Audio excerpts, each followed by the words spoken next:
Hello friends. मैं प्रशांत। आज Sunday के दिन हम फिर से रूबरू होने के लिए। आपने देखा इस वीकेंड से पहले मार्केट ने ज़बरदस्त मूव दिया, जिसमें सेंसेक्स ने 67,500 का हाई को एक बार छू लिया। निफ्टी ने 19,990 का एक हाई छू के प्रॉफिट बुकिंग आया, और बैंक निफ्टी भी कम नहीं रही, वो भी 46,250 46,250 का हाई छू के प्रॉफिट बुकिंग की ओर आगे बढ़ा। तो एक बेहतरीन बुलिश मार्केट में हम आगे बढ़ते जा रहे हैं। हम कोई भी ट्रेंडिंग या ट्रेंड मार्क को, एसएमई को अभी तक ब्रेक नहीं किया है। सिर्फ 1% जो प्रॉफिट प्रॉफिट बुकिंग का सिलसिला चलता है, वही सिलसिला चल रहा है।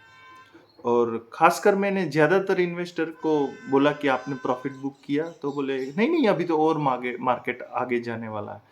मैंने कहा हाँ, वो तो हमको भी पता है और मार्केट आगे जाने वाला है। लास्ट टाइम भी मैं बोल रहा था बुलिश है, पर इसके साथ साथ भी हमको एज ए रिटेल निवेशक को ऑलवेज ध्यान में ये रखना है कि क्या किसी भी इन्वेस्टमेंट में 25-35% से अबोव हमारा इन्वेस्टमेंट रिटर्न आ रहा है, तो हमको वो चीज़ को प्रॉफिट बुक करने की ओर आगे बढ़ना है। बहुत कम ही चीज़ ऐसी होती है कि हमने लिया 2-3 दिन में, जैसे कि वो 5% या 7% की ओर डाउन हो जाए, तो वहाँ पे हमको एक स्टॉप लॉस को भी रखना चाहिए। ये भी मैं बार-बार बताता हूँ।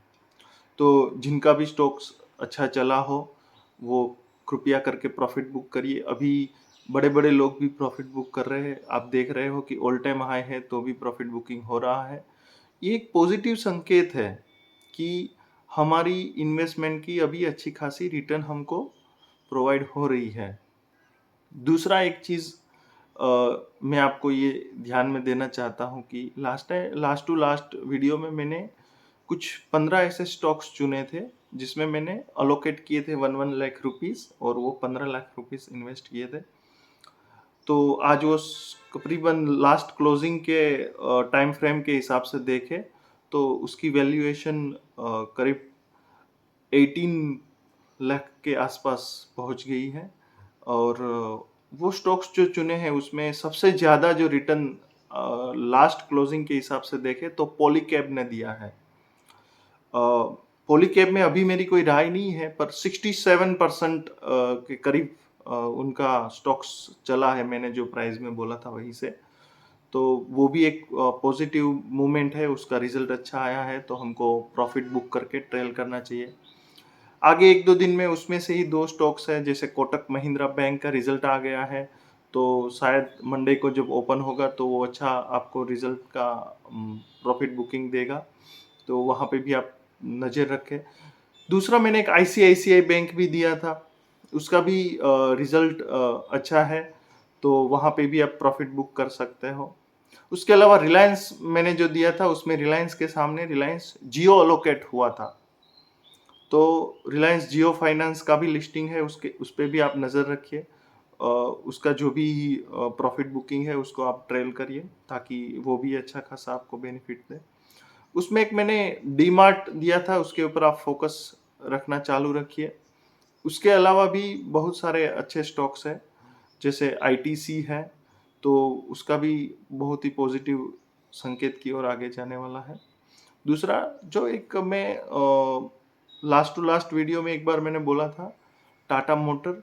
तो टाटा मोटर भी अभी रिसेंटली न्यूज़ आए हैं, तो उसमें भी आप फोकस में रह सकते हो। पर जिन्होंने भी पुराना टाटा मोटर लिया है 250-300 के आसपास, वो दोबारा परचेस करना ना सोचे, और जो भी उनका स्टॉक्स है उसको, उसके प्रॉफिट को आप ट्रेल करते जाइए, क्योंकि उसकी लंबी अवधि के लिए मैं सोच रहा हूँ कि आप उस पे एक बार रिसर्च करके देखिए।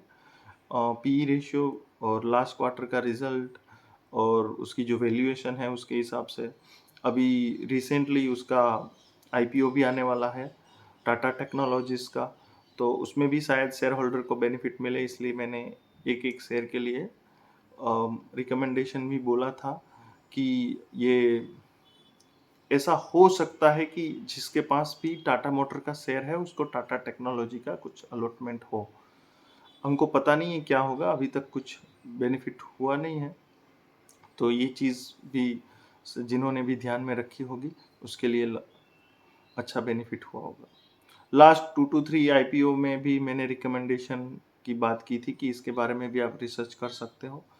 उसमें भी जिन लोगों ने वो आईपीओ में निवेश किया और जिसको अलॉटमेंट हुआ, क्योंकि आईपीओ में मेन चीज़ है अलॉटमेंट होना, तो जिसको भी अलॉटमेंट हुआ उन्होंने अच्छा प्रॉफिट बनाया होगा। जिन्होंने अलॉटमेंट नहीं मिला और बाद में लिस्टिंग के टाइम लिया, उनको भी अच्छा खासा बेनिफिट मिला है। ऐसा मैं बहुत बार सोचता हूँ, सुनता हूँ और देखता हूँ। और मैं भी बीच-बीच में ये सारी चीज़ें देखता रहता हूँ, एग्ज़ीक्यूट करता हूँ कि जब भी आईपीओ का लिस्टिंग हो और लगातार एक ट्रेंड लाइन बनाए प्राइस एक्शन, तो बाइंग अपॉर्च्युनिटी में जैसे उत्कर्ष स्मॉल फाइनेंस बैंक में मिला, वैसे ही बहुत सारी बैंकों में जैसे मैनकाइंड फार्मा है, जो अच्छी-अच्छी आईपीओ है जिसमें आप एक ट्रेंड लाइन को देखते हुए, प्राइस एक्शन को देखते हुए आप उसमें प्रॉफिट को ट्रेल कर सकते हैं। वो अच्छा बेनिफिट ही देगा। आगे बहुत सारे रिजल्ट्स भी आने वाले हैं। तो मेरी एक आप सबको निवेदन है कि अभी मार्केट हाई है, तो प्रॉफिट बुकिंग पे भी एक बार फोकस करिए। बाद में जैसे ही बाय ऑन डिप मतलब थोड़ा बहुत करेक्शन आएगा प्रॉफिट बुकिंग के बाद, तो हमको बाइंग अपॉर्चुनिटी मिलेगी। तो ये चीज़ को ख्याल में रखना। ऐसे ही देखो, अभी हम रिटेल इन्वेस्टर ये सोचते रहेंगे कि हाँ, अभी तो और मार्केट बुलिश होगा, फिर हम प्रॉफिट बुक करते नहीं हैं, फिर वो नीचे आ जाता है, फिर हम देखते हैं हाँ यार, ये तो इन्होंने तो इतना हाई लगाया था, तो वो माल और फिर 1-2 साल पड़ा रहता है, क्योंकि हमने जो प्राइस देखी हुई है वो प्राइस पे तो आएगा नहीं फिर से। तो ये सारी चीज़ों को ध्यान में रखते हुए हमको बीच-बीच में प्रॉफिट बुकिंग अवश्य करना चाहिए।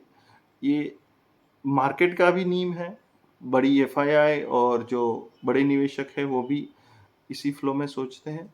अभी ये मार्केट इसलिए चल रहा है कि बाहरी निवेशक ज़्यादा तेज़ी से निवेश कर रहे हैं और अभी मंडे को एक फेड का रिजल्ट्स भी आने वाला है, मतलब फेड का अनाउंसमेंट्स भी है, तो उस पे भी हमारा फोकस रहेगा, वो भी हमको अच्छा खासा बेनिफिट दे सकता है। मार्केट को एक सेंटिमेंट मूव दे सकता है कि ऊपर की साइड जाना है या और प्रॉफिट बुकिंग होगा।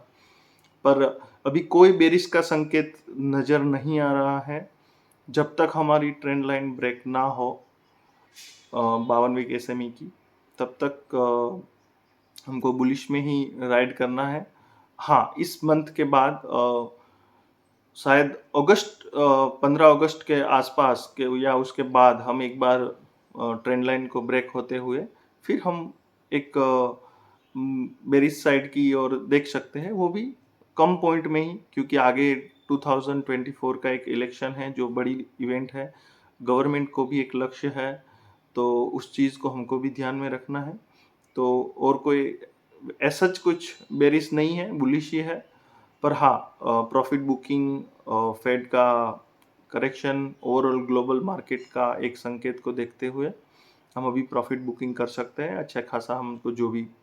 और मैं मेरा एक as a single point of view में आपको एक स्ट्रेट फॉरवर्डली एक एज ए इन्वेस्टर और एक फ्रेंड के रूप में बोलना चाहूँ, तो जो भी स्टॉक्स आपने खरीदा और with in a fluctuation of time, जैसे आपको 25, 35 या उसके अबव जैसे ही रिटर्न स्टार्ट हो जाए, वीक के अंदर, मंथ के अंदर, या तो 2 to 3 मंथ्स के अंदर, तो आपको उसमें बिना किसी को पूछे प्रॉफिट बुक कर लेना चाहिए या एटलीस्ट कैपिटल तो निकाल ही लेना चाहिए। फिर आप जैसे 60%, कोई लोग 30-30 फिर 40 ऐसे ट्रेल करते हैं। कोई लोग पहले 50% फिर 30% और 20% ऐसे ट्रेल करते हैं। तो ये सारी चीज़ें इसलिए इम्पोर्टेंट है कि आप प्रॉफिट को ट्रेल करते जाइए या प्रॉफिट का एक अच्छा खासा बास्केट बनाइए और जो कैपिटल है उसको बाय ऑन डिप पे लगाइए, तो जो भी स्टॉक्स आप नीचे से खरीदेंगे उसमें आपका कैपिटल की लंबी अवधि लगी होगी, तो वो आपको अच्छा खासा बेनिफिट देगा। मैं ज़्यादा अभी स्टॉक्स डिस्कशन में नहीं पड़ता हूँ, क्योंकि मेरा भी ये मानना है कि आपको अच्छा खासा प्रॉफिट देने के लिए सिर्फ 5, 10 या 15 स्टॉक्स ही इनफ है और वो मैंने दिए हैं। वो स्टॉक्स को आप फिर से एक बार रीएनालिसिस करिए, उसमें देखिए। और अभी रिसेंटली मैंने भी 2-3 चीज़ें मेरे भी ध्यान में आई हैं, तो वो मैं फिर से नेक्स्ट वीडियो में डालूंगा जैसे ही।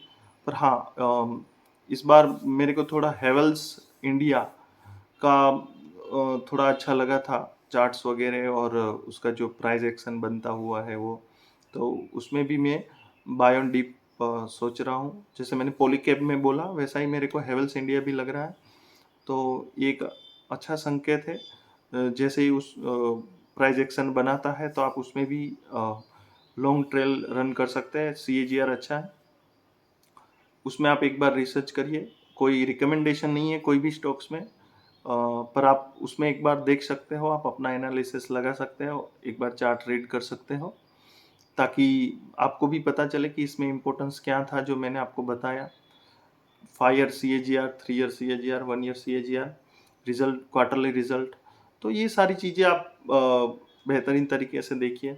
IPO मार्केट भी अभी चल रहा है, रिसेंटली नेटवेब का हम सब ने भरा है, आपने भी शायद भरा होगा, मैं कृपया आशा रखता हूँ। मैंने मेरे व्हाट्सएप ग्रुप्स में अपडेट किया था, जो भी कॉन्टेक्स्ट में है ऐसे। तो आपको भी जुड़ना है तो आप इस वीडियो के डिस्क्रिप्शन में लिंक होगी, वहाँ से आप अपडेट के लिए ऐड हो सकते हो। वहाँ से मैं रूटीनली अपडेट डालता हूँ कि ये IPO में लंबी अवधि के लिए, शॉर्ट टर्म के लिए, या तो फिर आप लिस्टिंग गेन के लिए अप्लाई कर सकते हो, तो वो बेनिफिशियल रहता है और एक अच्छा खासा प्रॉफिट बनाता है। और साथ ही में लास्ट 2 to 3 टाइम से मैंने बताया भी है कि अभी हमारा मार्केट भी धीरे धीरे ब्रोकरेज फ्री मार्केट होने को जा रहा है। तो जैसे US वगैरह में जैसे फ्री ब्रोकरेज स्कीम या तो फ्री ब्रोकरेज प्लान्स होते हैं, वैसे हमारे यहाँ पे भी हुआ है। तो मैं भी एम स्टॉक्स यूज़ कर रहा हूँ और उसमें ब्रोकरेज जीरो हो जाती है, तो वो एक हमारे लिए बेनिफिशियल रहता है। दूसरा भी यूज़ करता हूँ।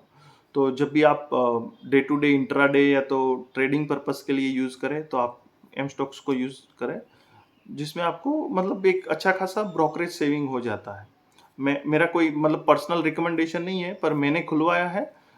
इस वीडियो के डिस्क्रिप्शन में लिंक होगा। यदि आपको लगता है कि नहीं हमको ये ब्रोकरेज फ्री प्लान भी चाहिए, कि जिसमें आप पर लोड 25 रुपये या तो 30 रुपये या तो 50 रुपये देते हो, लेने का भी देते हो, कुछ लोग बेचने का भी देते हो, तो ये सारी चीज़ें नहीं करना है, तो इसलिए हमको ये चीज़ें सोचना चाहिए। हाँ, अभी ऑनलाइन ब्रोकरेज या तो डिस्काउंट ब्रोकरेज में एक सबसे बड़ा ड्रॉबैक ये है कि हाँ, शॉर्ट पोजीशन में कभी-कभी उसका टेक्निकल एरर आ सकता है, कभी-कभी आप फँस सकते हो।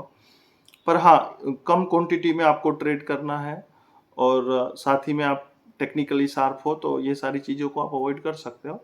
वो बड़े-बड़े ब्रोकरेज में भी ये प्रॉब्लम हो सकता है। पर ये सारी चीज़ें इम्पोर्टेंट है आज के डेट में कि आपको कहाँ से पैसे बचा के कहाँ पे लगाना है, वो सोचना बहुत ही ज़रूरी है। थैंक यू, मिलते हैं फिर नेक्स्ट वीडियो में। और आप भी मैं इस वीडियो के डिस्क्रिप्शन में सारे लिंक्स वगैरह दूँगा, तो keep it touch with me. Thank you so much, bye.